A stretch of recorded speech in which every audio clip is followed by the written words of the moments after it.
Assalamualaikum warahmatullahi wabarakatuh. Selamat datang di channel saya. Apa kabar teman-teman? Semoga kalian semua selalu diberikan kesehatan dan dilancarkan rezekinya. Nah, jadi pada video kali ini saya akan membahas ya tentang apa saja sih resikonya ketika kalian itu galbay atau gagal bayar atau telat membayar di aplikasi pinjaman online. Nah, kali ini kita akan bahas tuntas ya karena saya sudah berbincang-bincang langsung dengan mantan debt collector dari pinjaman online. Nah, dia sudah berpengalaman dari berbagai macam aplikasi pinjaman online ya, yang mana pastikan kalian itu simak videonya mulai dari awal sampai akhir, supaya kalian itu benar-benar paham dengan apa yang disampaikan, dan kalian itu tahu apa yang harus kalian lakukan ketika kalian itu galbay atau gagal bayar atau telat membayar di aplikasi pinjaman online. Yang mana ini berlaku ya untuk semua jenis aplikasi pinjaman online, itu caranya sama saja untuk menghadapinya atau apa yang harus kalian lakukan ketika kalian itu galbay atau gagal bayar atau telat membayar di aplikasi pinjaman online manapun. Oke, tapi sebelum kita lanjutkan, jika video ini bermanfaat, jangan lupa ya untuk bantu support channel ini dengan cara klik tombol like, komen, dan juga subscribe, serta klik tanda loncengnya agar kalian tahu jika ada video terbaru dari channel ini. Oke, langsung saja ya, kita simak videonya berikut ini. Let's go. Takut dengan gagal bayar ataupun telat bayar di pinjaman online, takut dipenjara lah. Sebenarnya gini nih Mas, boleh diceritakan Bang? yang saya kasih tahu aja. Yang penting itu mental kita harus kuat. Kalau masalah memang di telepon, sebenarnya sih itu memang ya mau gimana lagi, karena nama pinjaman online itu kan ya kita nggak bisa tetap muka langsung, nggak bisa tanda tangan, otomatis kan pakai telepon. Kalau nggak telepon kan ke email, kalau nggak ke email ke WA gitu. Sebenarnya kalau misalkan memang OJK, kita yang dari OJK itu nggak bisa semua kontak, paling ya data yang memang yang dimasukin di situ gitu. Misalkan teman atau kerabat, ya itu aja sih. Yang lain kita misalkan memang ada yang itu, yang lain nggak bisa. Terkecuali dulu pernah saya di dana bagus seperti itu, sebenarnya khawatir juga sih. Makanya banyak yang memang konsumen ngerti, kita sebar data ya itu udah otomatis lunas sebenarnya. Ya kirimin aja screenshotan, sebenarnya masih nggak usah repot. Kalau ternyata memang di orang lain, misalkan ya teman kita, ternyata ini data kamu nih ada ke saya, ini nanyain, screenshot aja, screenshotin. Nah nanti tinggal kirimin ke ke kontak center yang memang misalkan data bagus atau apalah, kirimin ke situ. Ya udah, itu udah pasti dianggap lunas. Itu udah anggap lunas. Itu cara terakhir kita sebenarnya kayak gitu. Kalau misalkan ada lagi nih tiba-tiba kayak gini, siapin uangnya. Kalau nggak, saya lagi sekarang datang ke rumah, ini saya sekarang lagi menuju, itu bohong. Cuma gertakan kan emang ya mempunyai ya karakternya emang gitu, harus ada gertakan kan, cuma gitu ya. Iya betul. Debt collector. Nah, itu foto yang lama kita juga. Kita tinggal cari di YouTube, di Google aja, misalkan daerah mereka di mana nih, misalkan lagi di Banyumas, cari aja kota Banyumas jalannya. Kita lagi di sini, padahal mau siapa yang mau ke sana? Ya kan nggak banyak, memang DC itu nggak. Jabodetabek sih banyaknya. Untuk Jabodetabek ya. Iya. Abangnya udah lama itu jadi debt collector. Oh, udah lama banget. Saya udah sampai konsumen saya disuguhin sama golok juga pernah. Lama banget. Pahit manisnya, cuman saya risetnya yang dari ilegal tuh, aduh ngeri banget. Ini yang terutama juga memang ya, keselamatan saya juga sih sebenarnya. Kasihan juga lah gitu. Gak seberapa, cuman wah jadi kasihan gitu. Sebenarnya sih kita mah nggak ngelihat, kalau misalkan pinjamannya dari 1 juta ke atas, nah baru kita kejar. Kalau 1 juta ke bawah malah itu repot-repot, sampai kalau misalkan sampai mau pengadilan gini nggak mau. Ada itu habis uang kitanya juga. Lah iya kan, habis bang duit, nggak mudah kan ngurus ke pengadilan juga. Nggak mungkin nggak mungkin. Nggak ada kan. Sekarang kita ada cara lain Mas. Sebenarnya kita ada cara lain sebagai debt collector. Kan suka ada nih yang WA-in dari pagi sampai sore. Sebenarnya itu anak-anak SMEA lah, anak-anak PKL sebenarnya itu. Anak PKL, anak magang lah ya. Magang jadi debt collector gitu. Suruh WA kayak gitu. No, belum ke debt collector. Collection. Misalkan mereka mereka memang ternyata beberapa kali nggak ada, sebulan nih, baru nanti pindah lagi, ada bagiannya juga gitu sistem. Nah kalau ke sistem kan bisa ke email segala macam. Kalau misalkan sistem memang nggak ada, baru kita dialihkan ke debt collector. Itu juga mikir lagi, nggak langsung ke sana, cuma sama ditakut-takutin kayak gini nih kalau kita ya. Misalkan saya akan sebar data, kalau enggak nanti gini-gini. Jadi kita tuh nyari memang data ke saudara siapa. Jadi hitung-hitung saudaranya di sana, saudaranya kan masa ketakutan nih. Ini hutang, kalau misalkan hutang si A nih, saudara saya si A nih, jadi nanyanya ke saya gitu. Otomatis saya yang nanyain yang nagih. Nah kita tuh pengennya seperti itu. Jadi bukan kita yang nagih, saudaranya juga. Oke Bang, ini kalau misalkan saya upload di YouTube gitu gimana ini, saya tanya-tanya. Kalau misalkan memang Cuma suaranya ada maksudnya. dulu. Oh boleh, nggak masalah. Nggak masalah kan kalau cuma suaranya ini. Bang, ini nggak apa-apa. Apa kalau misalkan memang pengen jelas nih, saya kasih tahu teman-teman semua, itu bagus loh, ada solusi utang berdiri namanya. Itu memang benar. Di YouTube tuh ada solusi utang ya. Itu sama juga dia. Dia udah memang udah kesal banget sama yang namanya pinjaman online. Jadi kita tuh sebenarnya gini ya, banyak orang yang memang mentalnya keganggu nih, ada yang sampai bunuh diri atau apalah gara-gara pinjaman kayak gini. Sebenarnya nggak usah kayak gitu. Ya kalau bisa sih yang namanya hutang harus dibayar. Iya, memang kan yang namanya hutang memang harus dibayar. Tuh, cuman kalau misalkan mau bayar pun kitanya daripada nanti riba. Nah, ini aja sebenarnya bisa sih, bisa. Saya mau bayar, tapi saya yang dimakan sama saya. Misalkan minjem 2 juta aja. Pokoknya gitu ya maksudnya, bayar pokoknya ya. Udah, transferin aja. Udah aja, nggak usah yang lain-lain. Tinggal duit aja, udah. Itu. Bos yang lain-lain, kalau misalkan memang ternyata kita mampunya, saya mampunya tinggal gini aja. Saya mau bayar pinjaman saya yang 2 juta. Tapi saya mampunya untuk cicil sebulan misalkan 500.000 4 kali. Ya mau udah bisa gini-gini, ya nggak apa-apa, biarin dia bilang nggak bisa juga. Kalau misalkan kitanya ya memang berpikir aku takut dosa atau gimana gitu, balik lagi ke diri masing-masing lah, ya bayar aja ya gitu sih. Pokoknya jangan sampai berpikir gini aja, jangan sampai berpikir kita tuh aduh dalam keseharian kita malam nggak bisa tidur, bangun tidur malah lebih parah mikirin utang kayak gitu. Hidup mau dimanain, gak akan lama itu tuh mau bawa apa gitu, udah kebaikan aja gitu. Makanya saya bilang tadi di atas, kalau memang kebutuhan kita memang tidak cukup, kita masih bisa pinjol, ya sudah pinjol, ambil dulu aja gitu. Kalau misalkan memang kita mampu untuk bayar, ya bayar, tapi kitanya harus kuat mental dulu. Kalau nggak kuat mental mah jangan. Karena kan kebanyakan yang telat bayar atau galbay itu kan mentalnya kan pada kena, takut didatangi debt collector, takut diteror kan seperti itu. Nah, takut nanti kontaknya dihubungi. Tapi kan untuk yang aplikasi pinjaman online OJK kan harusnya nggak memiliki akses ke kontak ya? Nggak ada. Ya, nggak ada ya. Nggak bisa, itu nggak bisa. Nggak ada. Itu ada beberapa, untuk bulan kemarin aja itu ada 135 yang memang udah masuk OJK, itu udah ditutup sama OJK-nya. Tutup karena memang ada beberapa yang masih nakal dan di dalamnya tuh masih beranak tau nggak? Kayak koperasi lagi, kalau kita misalkan buka nih kayak aplikasi yang lain, misalkan kita nggak di ACC, di dalamnya ada lagi gitu ya. Karena di dalamnya tuh jadi 7 hari. Itu yang kalau dari OJK itu harus minimal 3 bulan. Oke, jadi ini abangnya mantan dari debt collector aplikasi apa saja, Bang? Kalau saya sih sebenarnya yang dari yang pertama itu dan bagus, terus dari pinjaman sekejap. Sekejap kita tuh sekarang udah nggak ada di Play Store, tapi masih bisa untuk ngambil di Chrome, Google, terakhir di Kredivo. 7 aplikasi saya. Kalau aku laku saya enggak. Kalau aku itu memang ya seperti Kredivo juga, tapi memang sih caranya pun mereka sopan lah sama gitu ya, karena memang udah OJK sangat berhati-hati juga. Kalau pokoknya yang memang rajin tuh aku laku, Kredivo itu rajin. Kalau kita memang udah nggak bayar, tapi selama memang 90 hari kalau memang kita nggak bisa, ya sudah. Dan lagi berarti orang ini udah nggak bisa. Tapi ya nggak mau ya data kita diserahin nanti ke sana gitu. Oke, jadi itu, biasanya abang sebagai mantan, ini kan sebagai mantan debt collector ya.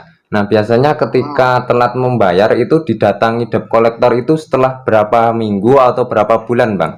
Atau berapa hari?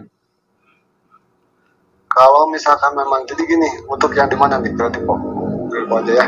Ya, ya di kredivo juga nggak apa-apa. Kalau di aplikasi lain kan ilegal mah beda lagi. Ilegal mah memang sebulan juga datang. Kalau yang di memang kredivo itu sebenarnya dari awal pun nanti kan bisa ada telepon, nggak SMS dulu nih, telepon. SMS hanya mengingatkan. Telepon kalau memang sudah nggak bisa dihubungi, misalkan memang ini pakai SMS, bisa langsung juga ke WA. Nah, kalau misalkan setelah itu nanti ada surat ke email, data Anda sudah dialihkan ke lapangan. Itu kita tuh nunggu dulu seminggu. Kita tuh yang WA dulu sama konsumennya. Pak atau Bu, selamat siang, saya dari Kredivo. Gimana nih Pak, Bu? Misalkan ya udah ada uangnya belum? Itu kalau bisa bayarkan sekarang ya Pak. Oh, saya belum bisa. Oh, jadi kapan misalkan? Kalau dia misalkan, oh ya udah saya misalkan minggu depan ya, kita tulis minggu depan nih. Kita tanya lagi, Pak Bu gimana? Udah siap belum? Sekalian nih saya mau ke sana aja pengambilan uangnya. Nah gitu kan? Pasti si konsumen pun merasa, aduh mau datang nih ngambil uang gitu kan. Tapi konsumen misalkan, aduh ya saya tapi belum ada juga, aduh gimana ya? Oh kalau gitu Bu gimana ya, saya juga ini memang aduh kerjaan saya juga kalau gini nanti gaji saya dipotong, yang mengeluh juga lah kita juga ya kayak gimana. Paling saya nggak mau Bu, saya paling harus ke sana ke Ibu untuk sebagai bukti bahwa saya sudah misalkan ya saya sudah sudah nagih ke Ibu, datang ke rumah Ibu, gimana ya Bu, saya pasti ke sana besok kan gitu. Mau nggak mau kita ke sana. Ya kalau kita ngomong udah ke sana dengan udah ada waktu kan pasti si ibunya juga setidaknya nyiapin uang lah. Oh nanti besok ada yang kesini nih daripada gimana. Tapi kalau misalkan memang imbasnya memang nggak ada si ibu ya kita foto bareng sama dia. Yang penting kita ada laporan ke kantor gitu. Gitu. Kalau misalkan memang ternyata saya nggak bisa nih ya dalam seminggu, nanti ada teman yang lain lagi coba lagi sama mereka. Dia lagi orang 3 kali ya sudah udah nggak bisa. Gitu ya. Ya. Itu dari mau udah 2 bulan lah, udah 2 bulan lebihan. Mau 3 bulan aja mau 90 harian. Gitu. Terakhir mau ke OJK. Oke, jadi berarti kalau misalkan debt collector datang itu nggak perlu takut ya harusnya. Nggak perlu takut ya. Takut. Sebenarnya gini aja nih, kita pun nggak boleh nanyain sampai ke tetangga misalkan gini, Bu, rumah ini kemana ya Bu? Misalkan, oh lagi nggak ada, Bapak dari mana? Nggak, saya Bu ini dari ini mau konfirmasi aja Bu. Kita nggak boleh mau nagih hutang, nggak boleh. Misalkan si Bapak ini punya hutang Bu, tolong ya Bu bilangin, wah itu udah nggak bisa. Karena kan itu udah menyalahi aturan kan harusnya. Ya nyalahin aturan itu. Iya. Nyalahin aturan. Kalaupun gini aja Mas, yang penting kalaupun misalkan memang ada yang seperti itu, sampai misalkan saya mau lapor nih sama RT, kepala desa, atau nanti ada harta yang di sana saya ambil, kalau ngomong sampai gitu, kirain aja videoin, datang aja ke OJK, udah langsung ditutup, udah lunas hutangnya, gitu. Malah kita yang disalahin dikeluarin. Saya dulu pernah kayak gitu, makanya dari sekejap saya dikeluarin. Karena memang saya awalnya kasar kayak gitu. Karena memang ada yang melapor ke OJK. Kita juga sangat hati-hati sebenarnya gitu untuk masalah itu. Intinya sih mental pasti kena, tapi ya sebenarnya sih kalau di penjara kan takut ada yang tanya juga gimana kalau di penjara kan sesuai dengan undang-undang kan nggak ada ya, nggak bisa ya. Nggak bisa, nggak ada. Ada yang sampai kayak gitu. Pikir lagi kita juga mau utangnya berapa sampai kayak gitu, wah repot. Paling ya mau nggak mau ya paling ya diserahin OJK aja sih. Ya mungkin dia masalah nggak bisa ngambil uang, nggak bisa pinjaman kemana-mana, itu aja sih. Jadi kesimpulannya gini ya Bang, misalkan ada yang telat bayar ataupun gagal bayar nggak bisa bayar, misalkan lewat dari 90 hari berarti hutang dianggap lunas tetapi masuk blacklist OJK, masuk BI checking ya, daftar hitam ya. Betul. Oke. Yang gini aja sih untuk mental ya, sebenarnya kan si konsumen mentalnya kena. Kalau misalkan nggak mau memang di apa namanya kena mentalnya, ya kalau mau ada telepon ya sudah jangan diangkat, WA jangan dibalas, hapus aja. Kecuali kalau kita memang udah siap ada uang ya baru kita nego. Oke. Kalau misalkan memang sangat benar-benar terus terpengaruh ya sudah ganti aja nomornya. Udah tenang, urusan beres. Saya lagi nggak usah takut misalkan sebar data gimana. Enggak lah. Sekarang apalagi sangat hati-hati. Jangan takut aja sih. Yang sebenarnya yang ya apa ya yang dikhawatirkan ya itu sih mental pasti. Mental. Kalau udah kena udah.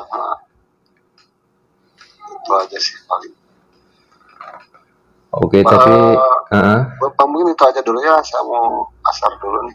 Oke, baik Mas. Terima kasih ya Mas untuk infonya. Ini saya izin upload ke YouTube ya, semoga bisa mengedukasi banyak orang. Nama YouTube-nya apa nanti tulisin aja ya.